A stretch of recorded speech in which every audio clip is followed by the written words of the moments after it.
Welcome back to some Fear and Hunger lore. 3 weeks ago I did a video on all the playable characters in Fear and Hunger 1, and 2 weeks ago I did a video on beating Fear and Hunger 2 with my feet.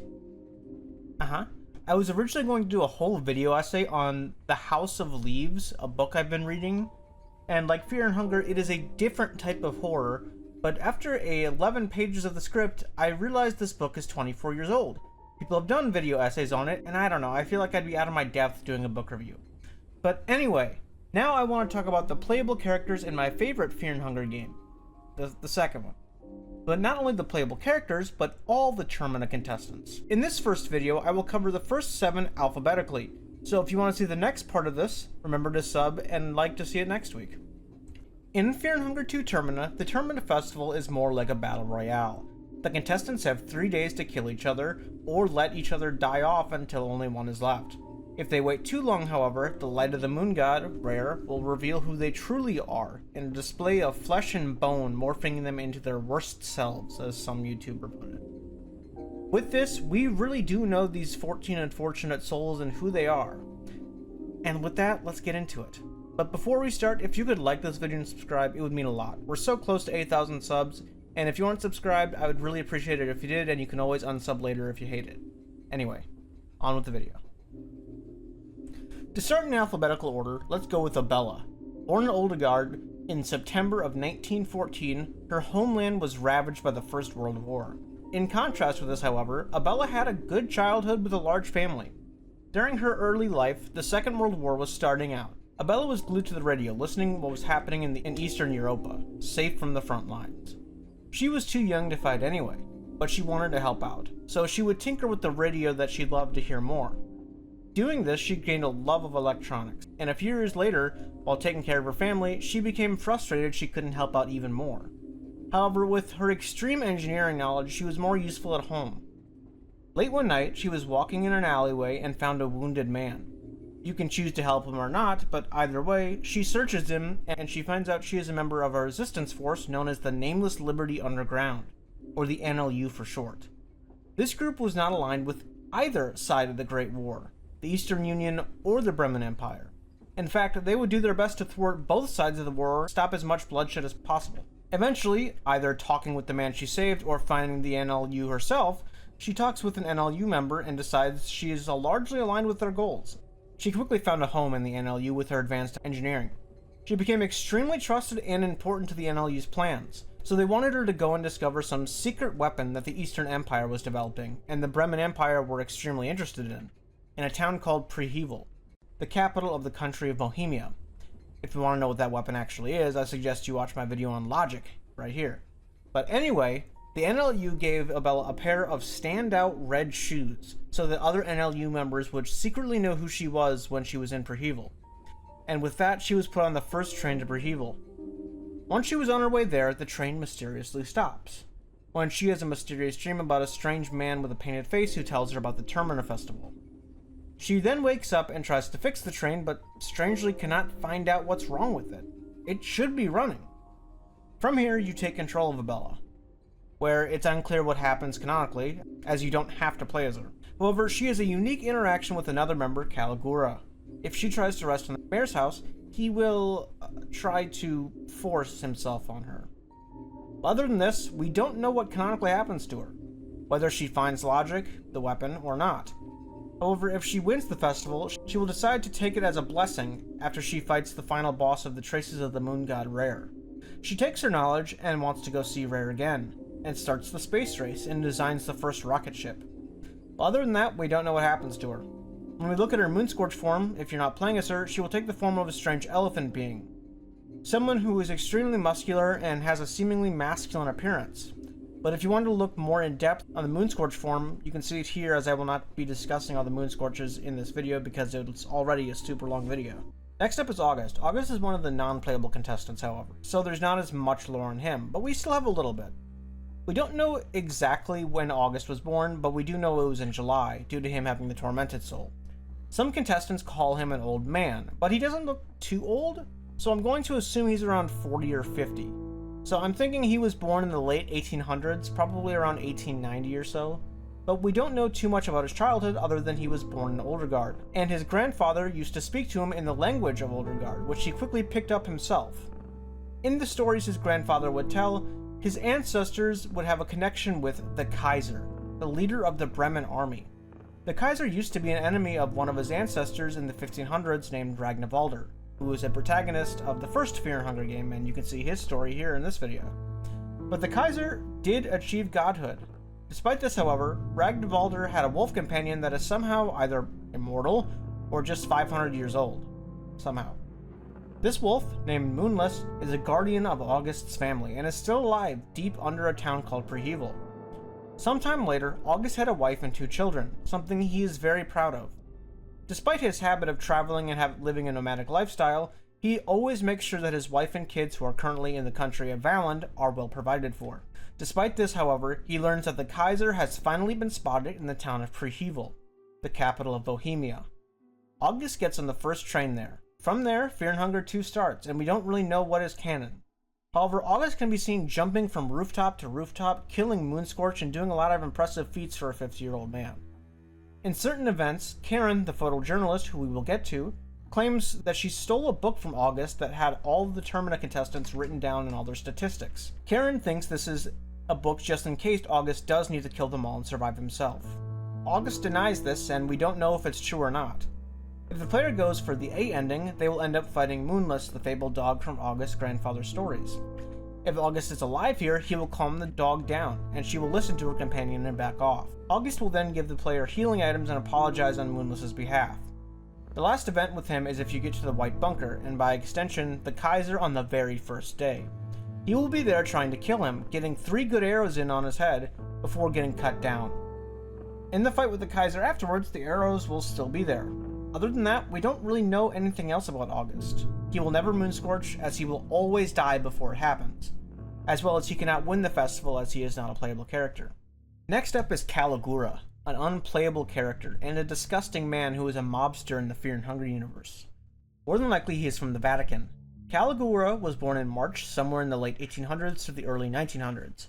We don't know much about his childhood other than he wanted to become a race car driver growing up. This ambition would never come to fruition, however, as he was eventually recruited into an unnamed mob family. The only thing we know about this family is that his branch was a rival branch to the Akado family, which is where a different character whom we will talk about in the next video is a part of. He rose through the ranks of this mob family and was known for his extreme cruelty. People in the Vatican would hear the whispers of a mobster called the Count Dragul.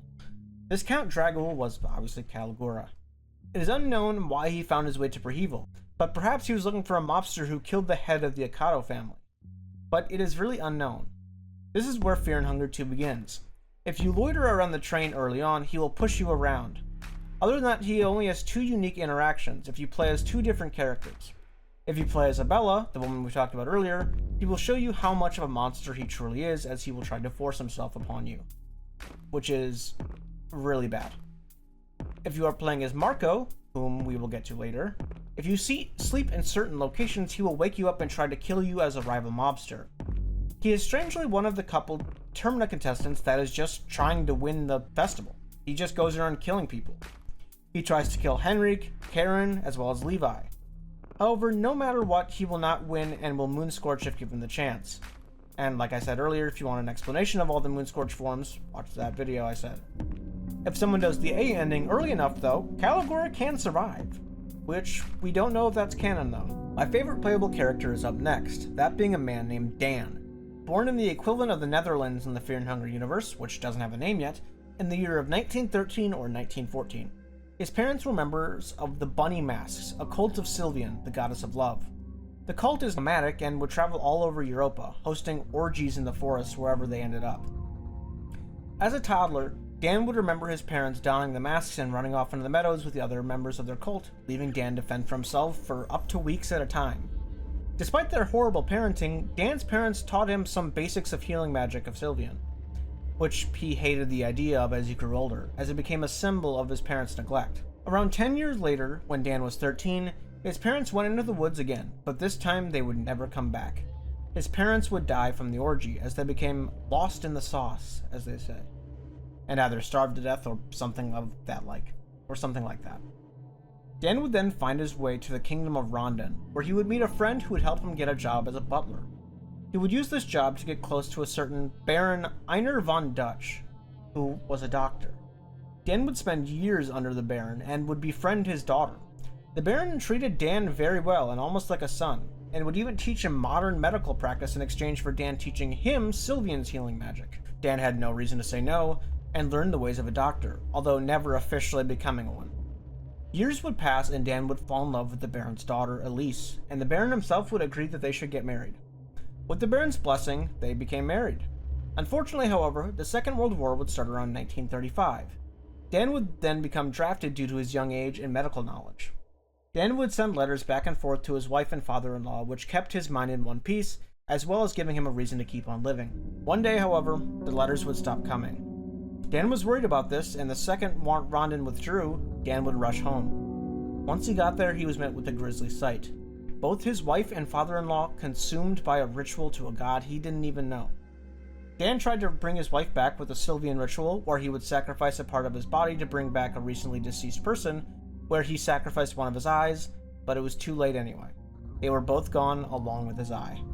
Seemingly from a ritual that the Baron himself orchestrated. With the Baron dead already, Dan had no one to take his anger out on.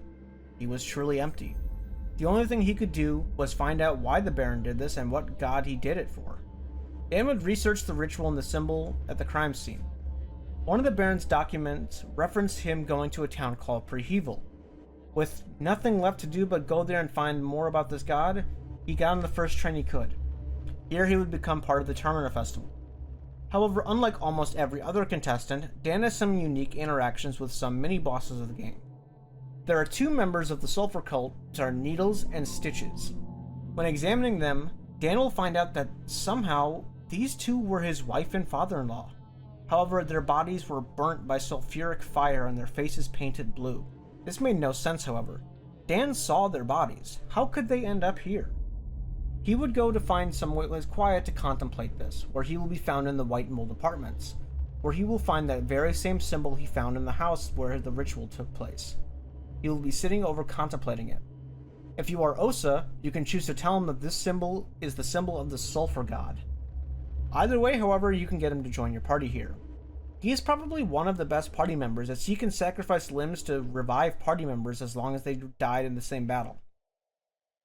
If Dan wins the festival, he will feel nothing still. Eventually, somehow, hearing from an entity called the Pocket Cat.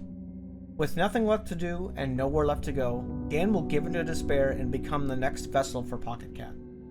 If Dan is left to Moonscorch, he strangely won't. He will just take Pocket Cat's offer earlier. Strangely, with a unique cutscene only seen by Dan. So more than likely, if you do not do ending A without Dan in the party, Dan will be dead as you know him no matter what. He will either be dead, transformed into Pocket Cat, or a sulfur cultist just like his late wife and father-in-law. Dan surely had nothing left when he came to Prehevel, and more than likely, he will never leave. Henrik is up next, and he is once again an unplayable character, so there isn't the most amount of lore in him, but we do have a little bit. He was born in December of 1909 in the kingdom of Rondon. He grew up in a good household to normal parents. His parents owned a tavern called Klimenov's. Here he would hang around where his parents would work. He would like to hang out in the kitchen mostly, where he would help out up until his teenage years, where he would actually start cooking himself. After which he would become a bartender. Here he would fall in love and then get broken up with by someone. The reason I mention that is that he has a horrible fear of rejection because of it.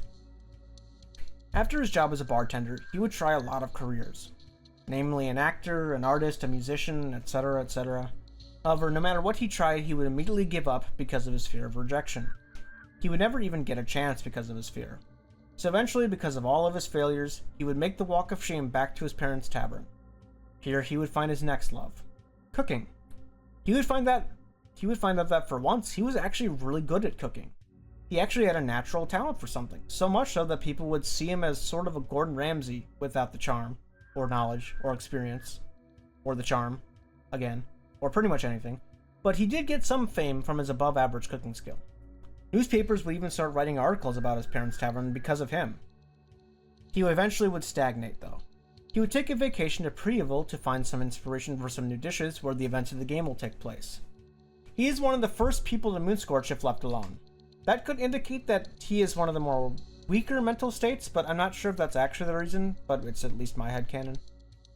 If you find him before he Moonscorches, however, he will try to help the group of train goers in any way he can by trying to find the largest building in the town he can find and looking for food. And to his credit, he is helpful if you help him out, as he will go back to the train and cook you free meals, eliminating the whole hunger mechanic. Although it is Fear and Hunger 2, so hunger hardly is a problem anyway. If you're playing as Abella, however, Henrik will attempt to flirt with you, for some reason. If left alone past day 1 morning, though, he will Moonscorch into the Gentleman, and he will do this no matter what if you recruit Abella. Also, if you wait long enough after you saved him, he will start being scared about the festival and poison the entire food supply, killing people who eat it. But he will die before ever winning the festival, because he is not a playable character. He can, however, survive if the player completes the A ending before he dies in Moonscorches. However, because of us not knowing either canon outcome, we really don't know what happens to him. Karen Sawyer is our penultimate character we are discussing in this video, and also my least favorite playable character. Karen was born in February of 1916 in the Bremen Empire. She was the youngest of a bunch of children of some high-ranking aristocracy of the Bremen Empire. Karen was a mischievous child, and her nanny and older brothers would have to keep her out of trouble. Because of her mostly absent parents, Karen became close with her nanny, Dahlia. Eventually, there was a huge amount of unrest in the Bremen Empire due to an uprising. Dahlia told Karen that her parents became a huge target. Despite them not being around, Dahlia told Karen that her parents did still love her, and concerned with her safety, Karen's parents asked Dahlia, the nanny, to take Karen and run, making Dahlia effectively her adoptive mother. Karen, however, was convinced that Dahlia actually kidnapped her. Dahlia took Karen to Jedediah, the capital of the Eastern Sanctuaries. Going here was really strange for Karen, as she saw poverty firsthand for the first ever time. Remember, Karen was part of the aristocracy in the Bremen Empire, so upon seeing, poor people, it was weird for her. In Jedediah, despite seeing the, poor people, they lived in a pretty decent place. Karen believed that the only reason for this was because Dahlia was getting payments from her parents as ransom. Dahlia told her that her parents were giving her the money to keep her safe, however. Years passed, and Karen began to trust Dahlia finally, and became involved with the Eastern Sanctuary's local politics, where she would eventually feel for the poor and participate in several civil rights protests, where she was once particularly noticed and was knocked out in a riot. She woke up in a hospital and was told that, just like she used to think, she was kidnapped by Dahlia. She was then sent back to the Bremen Empire, where her mother and new stepfather were, as her real father was killed in the uprising in the Bremen Empire. Because of being lied to by Dahlia this whole time, Karen started to love discovering the truth of all things and showing it to everyone. She became a journalist, specifically a photojournalist. As she dug around, she started to suspect the new leader of the Bremen Empire, the Kaiser, was in fact responsible for her real father's death. So she dug deeper, discovering a strange group of individuals known as the New Gods. Though despite finding this out, it seemed that the Kaiser was not in fact part of this group.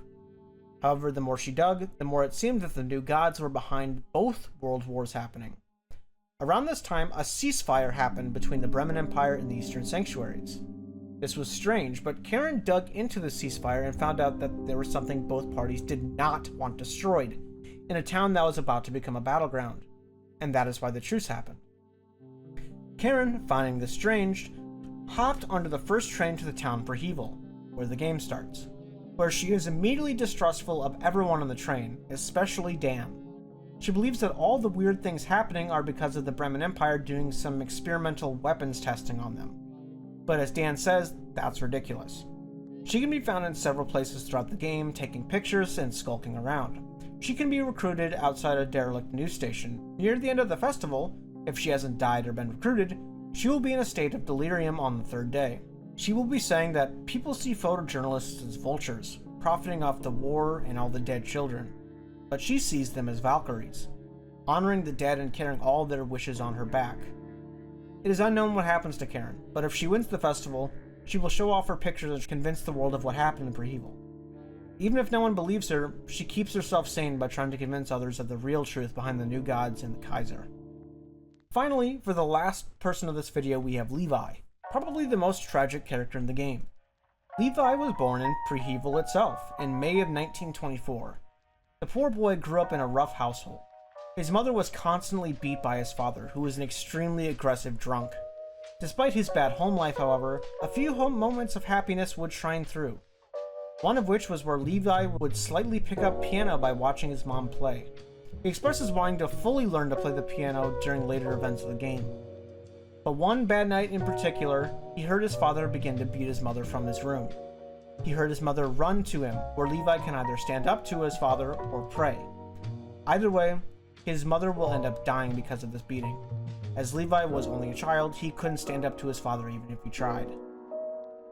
Although, to break the lore talk real quickly, if you are playing as Levi, it is probably a good idea to try to stand up to him, as this is one of the only ways to have more than 100 HP in either game. Either way though, his mother will die from this beating, leaving Levi in the care of his abusive alcoholic father. Eventually though, his father was not able to take care of him for one reason or another, and he was sent to an orphanage. St. Father Domek's orphanage at that, which was notorious even for orphanages as a really bad place. Staff would mistreat and sexually assault all the kids, as well as chain them up and maybe even sacrifice them to the gods. When he turned 13, he was recruited as a child soldier into the Second World War on the side of the Eastern Sanctuaries. Despite being so young, Levi was a natural soldier, as he was unusually resilient, and not only that, he excelled in marksmanship, being able to compete and even outclass certain adults. Despite this, however, or perhaps because of it, he was assigned a squad of child soldiers to command on his own. Levi, because of this, would grow nihilistic and fester to hatred towards the world that they lived in, as he would constantly see child soldiers under him die in increasingly brutal ways. Despite all the death around him, however, Levi continued to get lucky and live. Not surprisingly, however, he would become addicted to heroin. Eventually, not even this could help him cope, so he deserted. With nowhere to go, he went back to his hometown for evil. Going by train, he would find himself in the perversion of his own hometown.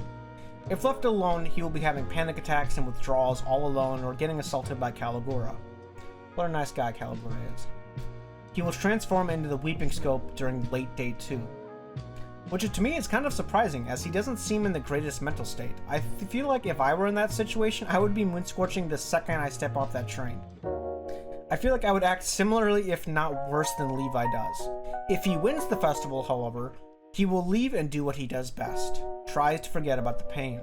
He will travel from city to city until his nightmares more than likely catch up to him.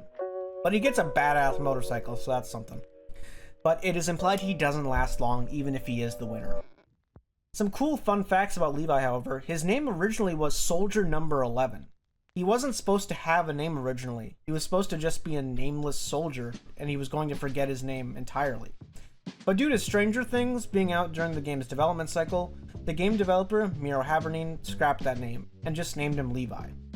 And Levi is the only character I really hope lives through Termina, as he is a really tragic character. And with that, that is the first part of this video done. Make sure you like and sub if you want to see all the other characters that I didn't get to cover in this part, and I'll see you guys next time.